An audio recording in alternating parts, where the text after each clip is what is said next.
आज के आनंद की,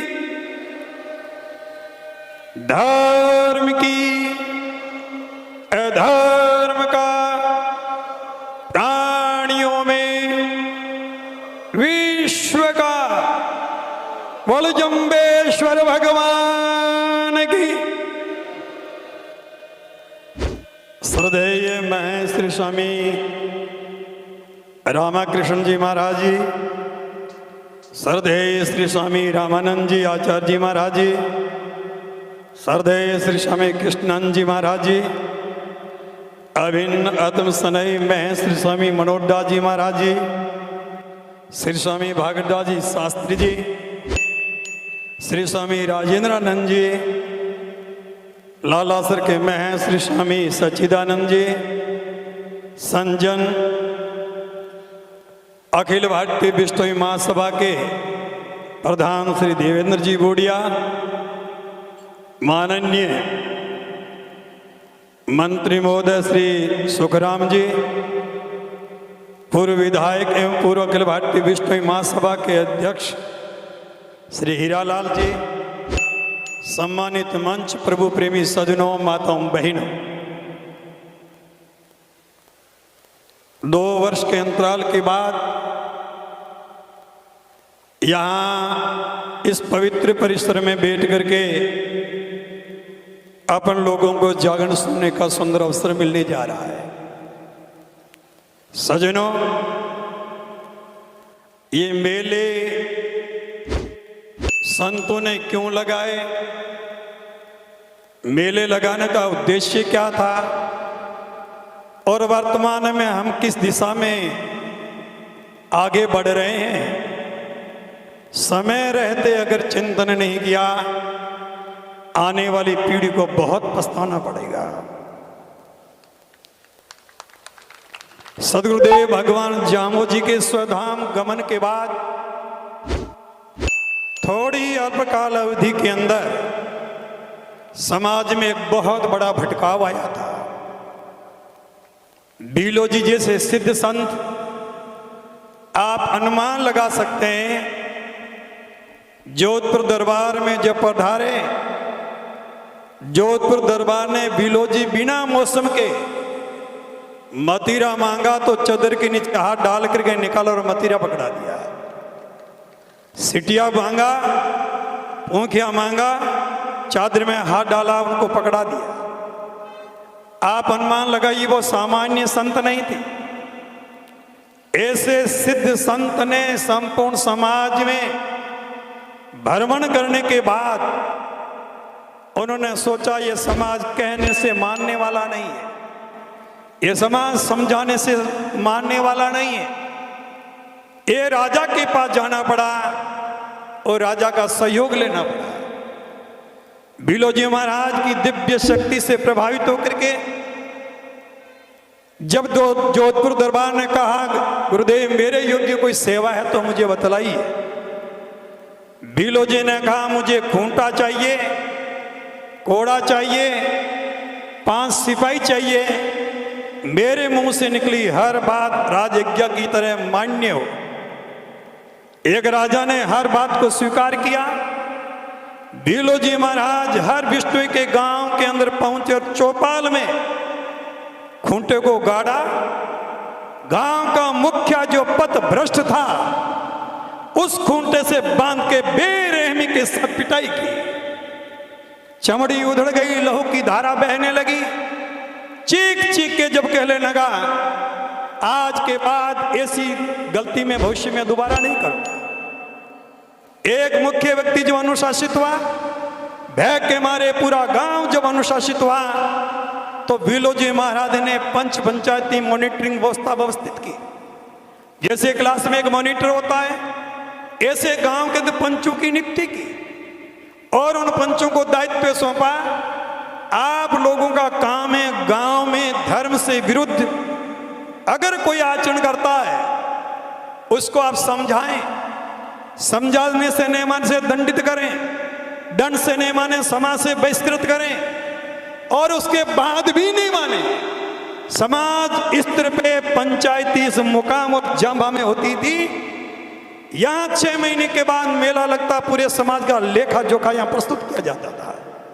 समाज के मंच में ऐसे धर्मद्रोही पंथ की मर्यादा तोड़ने वालों को यहां समाज दंडित करता, पूरे समाज में एक संदेश पहुंचता, समाज की मर्यादा से बड़ा व्यक्ति नहीं हो सकता, समाज से बड़ा व्यक्ति नहीं हो सकता। समाज जब किसी को सम्मान देता है तो सज्जनों वो बड़ा माना जाता है, बड़ा कहलाता है। इस तरह से पूरे समाज में भ्रमण करने के बाद उस खूंटे को राशीसर में उन्होंने जाकर के गाड़ा, वर्तमान में वो खेजड़ा जिंदा है। सज्जनों, एक बहुत लंबे काल खंड तक संत महापुरुषों के द्वारा स्थापित मर्यादा की पालना होती रही। जोधपुर एरिया के अंदर आज दिन तक पंच पंचायती है, वहां हिले की व्यवस्था है, दंड की व्यवस्था है। लेकिन वर्तमान में एक दुर्भाग्य का दौर चल रहा है। जो समाज की नाक काटने की कुछ चेष्टा करते हैं, समाज की मर्यादा तोड़ने की कुछ चेष्टा करते हैं, वो मंच पे आकर के बैठते रहे, आप लोग उनको सुनते हैं। धिक्कार है तुम लोगों को, ऐसे लोगों को मंच के ऊपर स्थान नहीं होना चाहिए, चाहे कितने खानदान का हो, कितना भी बड़ा व्यक्ति हो। जब तक सामूहिक तिरस्कार नहीं करोगे, समाज की मर्यादा बचेगी नहीं, तुम्हारी इज्जत बचेगी नहीं, समाज की धर्म और मर्यादा की रक्षा होगी नहीं। हम स्वार्थ के अंदर अंधे होकर के जब समाज की मर्यादाएं तोड़ेंगी तो सज्जनों, पंथ का भांजना, गुरु का निंदना, स्वामी का दुश्मन। पंथ की मर्यादा को तोड़ने वाला, गुरु का निंदक सबसे बड़ा समाजद्रोही मुझी का दुश्मन माना गया है। इसलिए अगर समाज की मर्यादा चाहते हो, हमारी संस्कृति पनपी रहे, हमारे सिद्धांत चलते रहे, जामुजी के नियमों की पालना, और जो उज्जवल हमारा अपराध पंथ था वो भविष्य में भी उसी तरह की उज्जवलता के साथ देखा जाए, तो सज्जनों आपको संगठित होकर के ऐसे लोगों का सामूहिक विरोध करना पड़ेगा, तिरस्कार करना पड़ेगा, दंड देना पड़े तो दंडित भी करना पड़ेगा, अन्यथा तुम्हारा समाज बचेगा नहीं। संतों को कोई व्यक्तिगत स्वार्थ नहीं है। जिस तरह से आप अपने बेटे के बारे में सोचते हो, आप अपने परिवार के बारे में सोचते हो, इसी तरह से संतों को पूरा समाज घर की तरह लगता है। मेरे परिवार का सदस्य कोई बिगड़े नहीं, पथभ्रष्ट नहीं हो, गलत मार्ग पे नहीं जाए। हम थोड़े थोड़े स्वार्थों में इतने स्वार्थ सिद्धि के अंदर लिप्त हो जाते हैं, आंख बंद करके कबूतर की तरह बिल्ली पास में आए, आंख बंद करने से बिल्ली छोड़ देगी कबूतरों को। अगर हम गलत व्यक्ति का समर्थन करते हैं, मौनम स्वीकारस्य लक्षणम, हम भी उतने अपराधी, अपने उतने ही दोषी। भागर जी राजस्थान के प्रथम डीजी थे, उस समय जमाने में मात्र एक डीजी थे। उनके सगे मामा ने बीकानेर में होटल पे कढ़ी खा ली, इस मेले में आकर सगे मामे को दंडित करो, हिला देने की तैयारी करवा ली। वो भी व्यक्ति था सगा मामा। एक व्यक्ति ने समाज की मर्यादा तोड़ी, अंतरजातीय विवाह किया, सरकारी नौकरी से सस्पेंड कर दिया, जब तक जिंदे रहे बहाल नहीं हो सका। आप न मान लगाइए, एक आईपीएस नहीं, एक आईएएस ऑफिसर की क्या सोच थी समाज के प्रति। शिक्षित होने का मतलब समाज की मर्यादा तोड़ना नहीं है, नेता होने का मतलब समाज की मर्यादा तोड़ना नहीं है, अच्छे पद पे पहुंचने का मतलब समाज की मर्यादा तोड़ना नहीं है। बाढ़ जब खेत खाना शुरू कर देगी, उस खेत में फसल कैसे होगी अनुमान लगा सकते हो। सज्जनों, चाहे कितना भी बड़ा हो, चाहे सामान्य व्यक्ति हो, बड़े लोगों से हर एक आदमी प्रेरणा लेता है। यह मंच पे बोलने वालों की हिम्मत कब होती है? जब आप सुनने के लिए तैयार होते हैं, तब मंच पे बोलने वालों की हिम्मत होती है। अगर गलत व्यक्ति का तुम सामने से विरोध करोगे, इस मंच पे खड़े होने की उसकी हिम्मत नहीं होगी। इसलिए सज्जनों, आप लोगों को समय रहते सजग होना बहुत जरूरी है। और मैं मंच पे बैठे हुए जितने मौजूद लोग अपने आप को जिम्मेवार समझ रहे हैं, उनसे भी मैं अनुरोध करना चाह रहा हूं, अगर आप चाहते हो यह मेले की व्यवस्था व्यवस्थित रूप से चलती रहे, समाज की उन्नति उत्तरोत्तर आगे बढ़ती रहे, जिस तरह से प्रतिभाओं को हम सम्मानित कर रहे थे, अगर समझो तो समाज की असली धरोहर है प्रतिभाएं। लेकिन प्रतिभाएं, समाज प्रतिभाओं से बहुत अपेक्षा रखता है। प्रेम सुख जी ने एक बात कही थी, मैं भी अंतरजातीय विवाह कर सकता था, लेकिन क्यों नहीं किया? अगर मैं करता तो मेरा अनुसरण कई मेरे भाई करते, और मेरे समाज की मर्यादा है, पंथ की मर्यादा, वो टूट जाती है। आप विचार कीजिए, एक संस्कारवान संतति, एक संस्कारवान समाज का होनहार प्रतिभा, वो समाज को प्रेरणा देना चाहती है। मैं इन प्रतिभाओं से भी निवेदन करना चाहता हूं जो सम्मानित हुए हैं, आप भी अपने आचरण के द्वारा यह आदर्श स्थापित कीजिए। मैं कितने भी उच्च ओहदे पे चले जाऊं, लेकिन मेरी समाज की मर्यादा को नहीं तोड़ूंगा। हमारे इसी अखिल भारतीय विश्व महासभा के पूर्व अध्यक्ष चौधरी साईराम जी धारणिया अंग्रेजों के जमाने के बैरिस्टर थे, अंग्रेजों के जमाने के बैरिस्टर थे, जनसंघ से पहले विधायक बने थे समाज के। उनकी धर्मपत्नी मानसिक रूप से बिल्कुल भूली थी। शादी विवाह संपन्न हुआ, एक भाई ने उनसे कहा, चौधरी साहब बैरिस्टर हो, एमएलए हो, आप दूसरी शादी कर लो। अंग्रेजों का जमाना का बैरिस्टर और उस समय के विधायक, उन्होंने कहा, सज्जन बुरा मत मानना, एक बात पूछूं, अगर इस देवी की जगह तेरी बहन होती तो तू मुझे क्या सलाह देता? विचार कीजिए, तालियां नहीं दिमाग, प्रतिभाएं, लेकिन प्रतिभाएं, समाज प्रतिभाओं से बहुत अपेक्षा रखता है। प्रेम सुख जी ने एक बात कही थी, मैं भी अंतरजातीय विवाह कर सकता था, लेकिन क्यों नहीं किया? अगर मैं करता तो मेरा अनुसरण कई मेरे भाई करते और मेरे समाज की मर्यादा है, पंथ की मर्यादा, वो टूट जाती। आप विचार कीजिए, एक संस्कारवान संतति, एक संस्कारवान समाज का होनहार प्रतिभा, वो समाज को प्रेरणा देना चाहती है। मैं इन प्रतिभाओं से भी निवेदन करना चाहता हूं जो सम्मानित हुए हैं, आप भी अपने आचरण के द्वारा यह आदर्श स्थापित कीजिए। मैं कितने भी उच्च ओहदे पे चले जाऊं, लेकिन मेरी समाज की मर्यादा को नहीं तोड़ूंगा। हमारे इसी अखिल भारतीय विश्व महासभा के पूर्व अध्यक्ष चौधरी साईराम जी धारणिया अंग्रेजों के जमाने के बैरिस्टर थे, अंग्रेजों के जमाने के बैरिस्टर थे, जनसंघ से पहले विधायक बने थे समाज के। उनकी धर्मपत्नी मानसिक रूप से बिल्कुल भूली थी। शादी विवाह संपन्न हुआ, एक भाई ने उनसे कहा, चौधरी साहब बैरिस्टर हो, एमएलए हो, आप दूसरी शादी कर लो। अंग्रेजों का जमाना का बैरिस्टर और उस समय के विधायक, उन्होंने कहा, सज्जन बुरा मत मानना, एक बात पूछूं, अगर इस देवी की जगह तेरी बहन होती तो तू मुझे क्या सलाह देता? विचार कीजिए, तालियां नहीं दिमाग में बैठाने की चेष्टा कीजिए। उस व्यक्ति की सोच क्या थी? पूरे समाज का अतीत का इतिहास देख लो, चाहे समाज का आईएएस रहा, आईपीएस रहा, उनकी धर्मपत्नियां अंगूठा टेक थी। उन्होंने कभी नहीं कहा मेरी पत्नी अनपढ़ है, मैं इसको पत्नी को नहीं रखूंगा। आज 5 पट्टी 10 पट्टी है, अगर एक एनएम की नौकरी लग जाती है, विष्णु की बेटी का दिमाग घूम जाता है। अरे एक अंग्रेजों का जमाना का बैरिस्टर अशिक्षित महिला को अर्धांगिनी के रूप में अंगीकार करता, उनकी सोच क्या थी? उन आईपीएस आरएस उन लोगों की सोच क्या थी? उन लोगों से हमें प्रेरणा लेनी चाहिए, अपने जीवन को प्रेरित करना चाहिए। ये मेले इसीलिए होते हैं, हम समाज की संस्कृति, समाज की परंपरा, समाज की सभ्यता, इनको अगर बरकरार नहीं रखेंगे तो सजनों, एक दिन समाज का नाम निशान है वो खत्म हो जाएगा। अगर समाज सुधार की कड़ी में आप संगठित होकर के कोई निर्णय लोगे, संघे शक्ति कलौ युगे, कलयुग में संगठन में ताकत है। संगठित होकर के धर्म के लिए, सभ्यता संस्कृति को रक्षित करने के लिए व्यक्तिगत विचारों से ऊपर उठ करके समाज हित में हमें चिंतन करना होगा, हमें सोचना होगा। अगर समाज का हित चाहते हो, हमारी समाज की चहुमुखी प्रगति हो, तो इसके लिए हमें सजग होना बहुत जरूरी है। अभी शास्त्री भागीरदास जी कह रहे थे, आपको किसके लिए वो लाना दे रहे थे, किस लिए बात कह रहे थे? कुछ लोगों को कांटों की तरह चुभन होती है, ज्ञानी के हृदय प्रमोद आवत, ज्ञानी लागत डांस।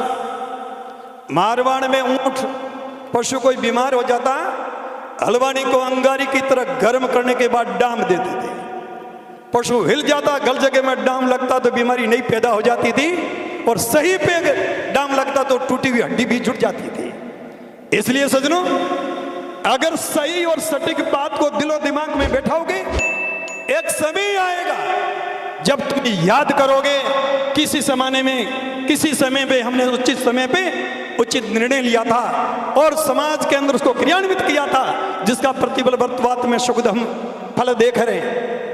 मैं वर्तमान अध्यक्ष महोदय से निवेदन करना चाहूंगा, मैंने शंकरलाल जी और शहीर राम जी जब अध्यक्ष थे, वो महासचिव थे, उस समय भी अनुरोध किया था। राम सिंह जी मंत्री भी थे, विष्णु महासभा अध्यक्ष थे, उस समय भी मैंने निवेदन किया था। मैंने उनसे कहा था, मैंने कहा समाज की उन्नति चाहते हो, आर्य समाज 150 वर्ष बाद विष्णु समाज के बाद बना। आज पूरे भारत के कोने कोने में नहीं, अंतरराष्ट्रीय जगत में भी उनकी पहचान है जी। और शहीर राम जी जब अध्यक्ष थे, वो महासचिव थे, उस समय भी अनुरोध किया था। राम सिंह जी मंत्री भी थे, विष्णु महासभा अध्यक्ष थे, उस समय भी मैंने निवेदन किया था। मैंने उनसे कहा था, मैंने कहा समाज की उन्नति चाहते हो, आर्य समाज 150 वर्ष बाद विष्णु समाज के बाद बना। आज पूरे भारत के कोने कोने में नहीं, अंतरराष्ट्रीय जगत में भी उनकी पहचान है, उनकी पेट है। उन्होंने मंदिर नहीं बनाए, उन्होंने आश्रम नहीं बनाए, उन्होंने धर्मशालाएं नहीं बनाई, उन्होंने जगह जगह पे शिक्षण संस्थानों की स्थापना की। हरियाणा, पंजाब, उत्तर प्रदेश, उत्तराखंड, दिल्ली, मध्य प्रदेश, एक भी गांव और एक भी शहर ऐसा नहीं मिलेगा जहां डीएवी इसको डीएवी कॉलेज नहीं हो। तो समाज के अंदर सबसे बड़ी जरूरत है वो शिक्षा, शिक्षण संस्थानों की जरूरत है। मैंने देवेंद्र जी अध्यक्ष ने उस समय कहा, अगर नाम अमर करना चाहते हो, मैंने कहा था अपने की जेब से पैसा लगा के तुम बनाओ। एक गुरु जम्बेश्वर विश्वविद्यालय की संकल्पना करके, संकल्प लेकर के आप नींव रखाइए, या तन रहे या न रहे, लेकिन वो नींव आपका नाम अमर कर देगी और पूरा समाज इसमें सहयोग करेगा। एक समाज चाहे एक व्यक्ति अगर यूनिवर्सिटी बना सकता है, क्या समाज के लिए कार्य असंभव है सजनों? उसी विश्वविद्यालय से आपके बेटे इंजीनियर बन करके निकलेंगे, डॉक्टर बन करके निकलेंगे, आईएएस बनेंगे, आईपीएस बनेंगे, आरएस बनेंगे। वहां समाज की प्रतिभा को तराशा जा सकता है। अगर रचनात्मक काम करना चाहते हो तो देवेंद्र जी से मेरा कहना है, यह काम सब कुछ छोड़ के सबसे पहले श्री गणेश का करना। और साथ में मैं एक और अनुरोध करना चाहता हूं, लगभग वर्तमान कार्यकारिणी के सारे सदस्य यहां बैठे, कभी कभी अच्छे काम की नकल भी कर लेनी चाहिए, पर नकल के लिए भी अकल की जरूरत पड़ती है। आप हरिद्वार में चले जाओ, जहां कुंभ के मेले वहां चले जाओ, नाथद्वारा चले जाओ, शिरडी में चले जाओ, हर मंदिर में बैरिकेड व्यवस्था है। अगर बैरिकेड व्यवस्था करके मेले में श्रद्धालु यज्ञ स्थली और मंदिर दर्शन के लिए जाएंगे तो न तो इतने सेवकों की जरूरत पड़ेगी, न इन भाइयों को इतना परेशान होना पड़ेगा। यही मेला 365 दिन चहल पहल इस स्थान पर रह सकती है और एक यहाँ की महिमा अलग ही देखने को मिलेगी। लेकिन हम एक रात और एक दिन में इतने ऊब जाते हैं, कहीं तो यहाँ मेले पे कल देखना यज्ञ पे क्रिकेट खेलते हुए, कहीं तो इतने श्रद्धालु हैं डिब्बा भी नहीं खेलते, क्रिकेट की तरह गेंद की तरह सीधा डिब्बे को यज्ञ में फेंकते हैं। कम से कम 50 फीट दूर से खोपरों को फेंकना शुरू कर देते हैं। आप किस उद्देश्य से यहाँ आते हैं, कम से कम ये सोच तो हमारी होनी चाहिए।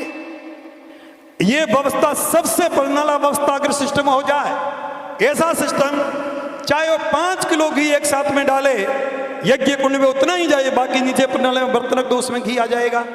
व्यवस्था करने का सिस्टम होना चाहिए, तरीका होना चाहिए। इस मंदिर के अंदर लोग आते हैं, सिर पे रुमाल नहीं, सिर पे कपड़ा नहीं, धक्का दे के दरवाजे पे रोक देते हैं। क्यों? आसमान नीचे गिर रहा है क्या? उस कपड़े का रीजन क्या है? जाम्बोजी ने नीला वस्त्र मना किया और आप प्रयास नहीं करोगे, ये सोचेंगे क्यों? आपका दायित्व बनता है कि मेरे समाज के लोगों को मैं समझाऊं, मेरे लोगों को मैं समझाने का प्रयास करूं। इस मेले पे घोषणा कीजिए कि अगले मेले पे अगर नीले वस्त्र पहन के आएंगे मंदिर के परिसर में नो एंट्री होगी। आप नीले वस्त्र पहन के नहीं आओगे, अपने आप ये नीला गायब हो जाएगा। सजनों, ये जंभ जैसे भागीरथदास जी कहते हैं, लोग कई तरह के कुत्र करते हैं, ये बात कल जंभ जी ने नहीं की। सतयुग से लेकर वर्तमान पर्यंत जितने ऋषि और महर्षि व जितने सदग्रंथ हुए, 17,28,000 वर्ष का सतयुग, 12,96,000 वर्ष का त्रेतायुग, 8,64,000 वर्ष का द्वापर, 4,32,000 वर्ष का कलयुग, जिसके लगभग 5,500 वर्ष व्यतीत हो चुके हैं। इतने कालखंड के अंदर विष्णु धर्मपुत्र पुराण, कुरुम पुराण, वराह पुराण, नरसिंह पुराण, वामन पुराण, आपस्तम सूत्री स्मृति, अंगिरा स्मृति, वाल्मीकि रामायण, इतने ग्रंथों में बड़े विस्तार से और साफ शब्दों में लिखा, पंच यज्ञ वृथा तस्य नीली वस्त्रस्य धारणात्। वहां तुम आसमान कहां से लाओगे, वहां नील का अर्थ माया कहां से करोगे? थोड़ी अपनी बुद्धि को भी काम लो, अपनी अकल का खुद आदर करो, अन्यथा तुम्हारा कोई आदर नहीं करेगा। इसलिए सजनों, ऐसी जो बाह्य बुराइयां हैं, इन पे प्रतिबंध लगेगा तो धीरे धीरे ये टोपियों के नीचे बंडल और गुटके की जो पुड़िया मिलती है, इन टोपियों को भी थोड़ा थोड़ा कभी कभी ऊपर कर लिया करो। ये पेरा लगाने वाली इनकी टोपियों को भी टंटोल लिया करो। टोपी के नीचे बाल है कि बालों के बीच में कुछ और भी है, ये भी देखने की मेहरबानी क्या करो। मंदिर के अंदर अगर नशा चल रहा है, उन नशेड़ियों से बचोगे कैसे? बिल्ली को दूध की रखवाली के लिए छोड़ दिया, दूध की कढ़ावनी पे बिल्ली को छोड़ा रखवाली के लिए। जो आचरण से हीन है, नशा वृत्ति करने वाले को मंदिर परिसर के अंदर नहीं, उनको ड्यूटी बाहर लगाई मैदान। मंदिर के अंदर नशा, इससे बड़ी विडंबना और दुर्भाग्य का कुछ और कभी आ नहीं सकता। आज वर्तमान में इतने दिन में हम कुरीतियों के बारे में, नशा वृत्ति के बारे में चर्चा कर रहे थे। क्या समाज के लोगों ने यह चिंतन किया है? समाज में वर्तमान में 3 4 बच्चों की मां मन में छोड़ दिया, बाकड़ी गाय को छोड़ते इस तरह से। यह समाज कब चिंतन करेगा? बहन किसी की हो सकती है, बेटी किसी की हो सकती है। क्या समाज में कोई न्याय प्रणाली है? क्या न्याय व्यवस्था है? क्या समाज के लोगों ने इस पीड़ा को, वेदना को समझने की चेष्टा की? सुनो, तुम्हारा काम क्या, दायित्व क्या है? यहां आए, खाए पिए चल दिए, यही काम है क्या हमारा? जो दायित्व तुम्हें सौंपा गया है, उस दायित्व का निर्वहन नहीं किया, आपको समझ में आए या नहीं आए, आप कितने में दोष और पाप के भागी बनोगे, आप कितने में दोष और पाप के भागी बनोगे, ये तो लेखो एक निरंजन लेसी। सजनों, उसके घर में राई राई पाई पाई का लेखा जोखा है। इसलिए इन मूलभूत समाज की जो संस्कृति, सभ्यता, परंपरा थी, उसको बचाने के लिए इन विकृतियों से निजात पाना होगा। आज समाज का युवा वर्ग किस तरह से नशे की गिरफ्त में नहीं, मौत की गिरफ्त में आ गया। इतने चाय की बात करते थे, जर्दे की बात करते थे, अमल डोडे की बात करते थे, शराब की बात करते थे। यह समय के नाम की जो चीज आई है, समय का दूसरा नाम मौत है। जिन परिवारों में यह बात गई है, यह बीमारी फैली है, उनके माँ बाप से पूछो उनकी रात कैसे गुजरती है, उनका दिन कैसे गुजरता है। खुद की औलाद से खुद के घर में खतरा, न जाने कब किस चीज को ये मेरी औलाद चुरा ले। घर के अंदर घर के सदस्य सुरक्षित नहीं। ये क्यों हुआ? ये एक सुनियोजित एक नेटवर्क चल रहा है, नशेड़ियों की गैंग चल रही है। और एक बात समझ में आई, छोटी सी कहानी कह करके वाणी को विराम दे दूंगा। एक गांव में चोरी हुई, पड़ोसी ने ताली बजे, बहुत बढ़िया हुआ। हाँ, कितनी आंकड़ में था, धन की आंकड़ में, खुश हो रहा था। एक दिन बीता, उसी के घर में चोरी हो गई। उसके घर में चोरी, पड़ोसी हो, वो खुश हुआ, उसने तालियां बजाई। 2 दिन बीते, भाई उसके घर में चोरी हो गई। इस तरह से करते पुरते आधे गांव में चोरी हो गई। इतने में स्वामी जी की तरह कोई महात्मा जी आए। गांव के लोगों ने इकट्ठा होकर, महाराज हम लोग बड़े पीड़ित, बड़े दुखी हैं, आए दिन हमारे गांव में चोरी हो रही है, करे क्या? महात्मा जी बोले, तुम्हारे गांव की चोरी मैं रुकवा दूंगा। क्या करना पड़ेगा? 5,000 रुपये देने पड़ेंगे। गांव वालों ने 5,000 रुपये दिए, महात्मा जी चले गए।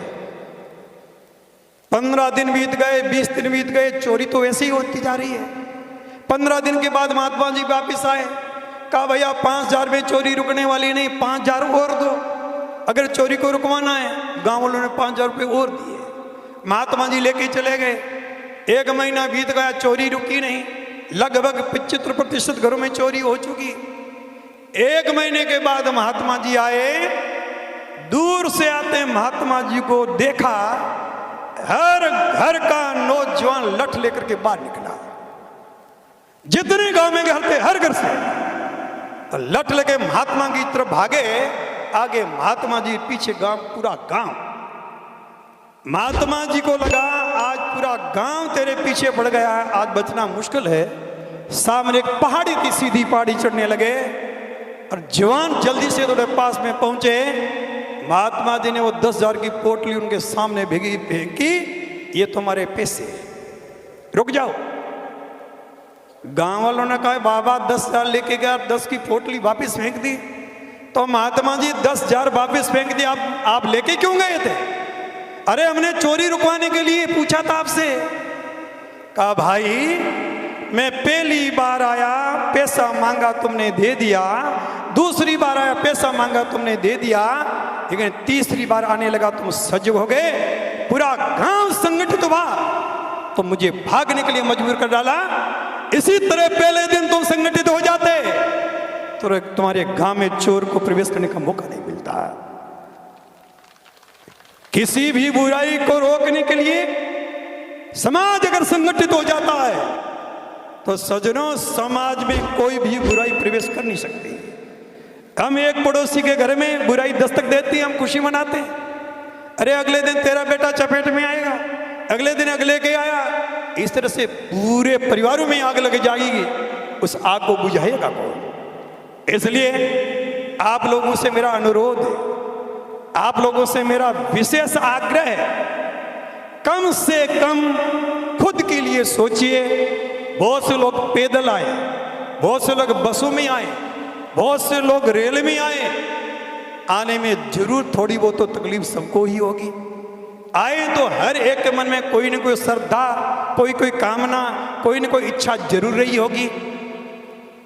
अगर जाम्बू जी के धाम पे आ रहे हो और जाम्बू जी के नियम से विपरीत चल रहे हो तो सज्जनों ये सम लेना, खुद के पैर पे खुद कुल्हाड़ी मार रहे हो। मैं समराथल जा रहा था, पैदल यात्री आ रहे थे, एक आदमी ने नीचे वाला इतना होंठ खींचा, पूरी मुट्ठी भर के इसे डाल दिया है?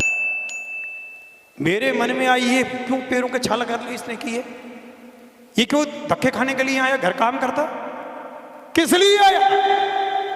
गधे ने खाए, कुत्ते ने गए, गंदगी का कीड़ा का सूर ने खाए, वो गंदगी 2 फीट वाला ये सुर खा लेता।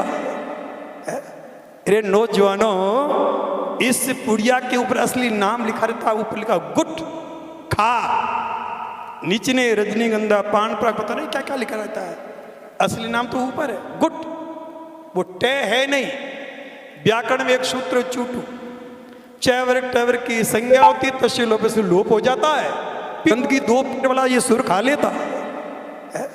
अरे नौजवानों, इस पुड़िया के ऊपर असली नाम लिखा रहता, ऊपर लिखा गुट खा, नीचे ने रजनीगंधा, पान पराग, पता नहीं क्या क्या लिखा रहता है। असली नाम तो ऊपर है गुट, वो टे है नहीं। व्याकरण में एक सूत्र चूटू, चैवर टैवर की संज्ञा होती, तस्य लोप से लोप हो जाता है। पीछे जो रहता है वो खा, ये प्रेम से खाता है। इसी के लिए मानव तो नहीं मिला है। अरे इस शरीर के लिए मेनू चाट बना के जामुद ने दिया, अन्नू धन्नू दूधू दही घेऊ मेऊ। गधे को मिश्री खिलाओ, शामों से पहले मरना पड़ेगा। बिल्ली को घी पिलाओ, दस्ते लगनी शुरू हो जाएगी। मुंह ही जब रहा नहीं इतना तो जानते हो, घर में एक बटाली और कढ़ानी दो होती है, दूध किस में डालते हो? बटाली में कोई डालते हैं? इतना सोच लो, ये मुंह है कि बटाली क्या, इतना तो विचार कर लो। भले आदमी हो, यहां आए हो, जामोज की शरण में आए हो, अमृत में पहाल पीते समय स्वयं को संकल्पबद्ध कर लीजिए। भूल होना बड़ी बात नहीं है, भूल को सुधारना बड़ी बात है। भूल करके भूल सुधार ले, वो इंसान कहलाता है। जीवन में कभी भूल न करे, वो देखने में इंसान वो देवता कहलाता है। और भूल करके भूल ने सुधार पाए, वो हैवान कहलाता है। और जामोज के भाषा में कहूं तो मुग्ध, जामोज का मुग्धा छेती, मुग्धा छेती यूं ठल चालो। मुग्ध का मतलब जानता है लेकिन मानता नहीं है। नीति में ऐसे लोगों को दुर्जन का, दुर्जनम प्रथम वंदे तदनंतरम सजनम, ऐसे दुष्टों को तो दूर से प्रणाम कर लिया कर लो, प्रभु इसकी छाया मत पड़ने देना, ताकि हमारा जीवन बचा रह सके। मैं विशेष करके युवा पीढ़ी से आग्रह करना चाहता हूं, जिन लोगों का शरीर स्वस्थ है, जिन लोगों का जीवन निर्व्यसनी है, उन भाइयों से अनुरोध करना चाहता हूं, ये जितनी समाज की प्रतिभाएं, उनसे आग्रह करना चाहता हूं, आपका मित्र, आपका साथी, आपका पड़ोसी अगर ऐसी नशे की गिरफ्त में आया है, आपने समाज का नाम रोशन किया है, तो एक एक नशेड़ी को गोद लो। और गोद लेने के बाद यह दृढ़ संकल्पित कर लो, चाहे मुझे पैसा लगाना पड़े, ताकत लगानी पड़े, समझाना पड़े, एक नशेड़ी को सही मार्ग पे मैं लाऊंगा। एक आदमी एक को गोद लेना शुरू कर दे तो इतने ज्यादा नशेड़ी नहीं है, क्योंकि सफेद कपड़े पे छोटा बाबी ज्यादा दिखता है। इतर समाज में इतने लोग होते तो रेल के इंजन की तरह यहाँ वातावरण कुछ और ही होता। लेकिन जामोद जी की कृपा है, लाखों की संख्या में एकत्रित होने के बाद कम से कम सामाजिक स्तर पे आज भी मर्यादा है, अनुशासन है। ये भी भगवान की बहुत बड़ी कृपा है। पुनः आप लोगों से मेरा आग्रह, जाने अनजाने में संग दोष से जीवन में कोई विकृति, कोई भूल, कोई नशा, कोई व्यसन, कोई बुराई आई है, उनको छोड़ने का संकल्प लें और जीवन में भविष्य में पुनरावृत्ति न करने का संकल्प लेते हुए आप अमृत में पहाड़ लेकर के घर लौटोगे। निश्चित रूप से परमात्मा की आप पे कृपा होगी, आपका जीवन, आपका भविष्य सुखद होगा। परम पिता परमात्मा से आप सभी के उज्जवल भविष्य की मंगल कामना करते हुए वाणी को विराम देना चाहूंगा। बोलो जम्बेश्वर भगवान